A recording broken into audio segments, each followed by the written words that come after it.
Hi, it's my math friend. We are here once again. Let's look at an example on determining the nature of roots. Question says, determine the nature of the roots of 4x squared minus 12x plus 9 equals 0.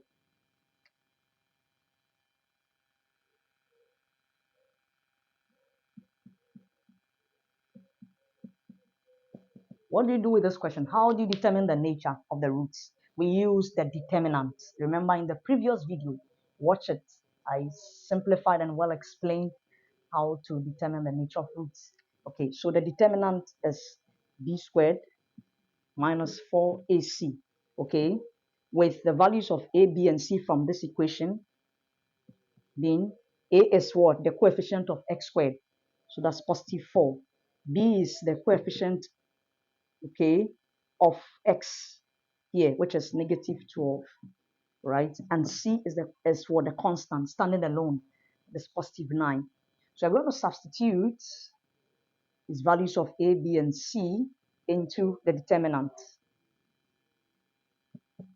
So our b squared minus 4ac becomes, b is negative 12. So negative 12 all squared minus 4 times a is what? 4. And c is positive 9. What do we have over here? Negative 12 squared is negative 12 times 12, giving you what? Positive what? 144. Okay, then you have minus 4 here. You can multiply the two. 4 times 9 is what? 36. Okay, 4 by 36. So you still have 144. Let's solve what is in the bracket first. 4 by 36. What does it give us? Give us negative plus positive. It's going to be negative. Negative what? So we're going to have,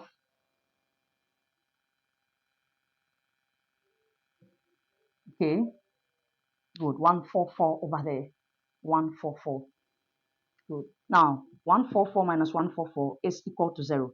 This tells us that the determinant b squared minus 4ac is equal to 0. Now, since it's equal to 0, what does this mean? Remember, we said that if the nature of your roots is equal to 0, it means that your roots are what? They are real, they exist, and what? Equal. So we can conclude by saying that the equation above, this very equation, has real and equal roots. Very well, as simple as that. Subscribe to the channel if you've not. Bye.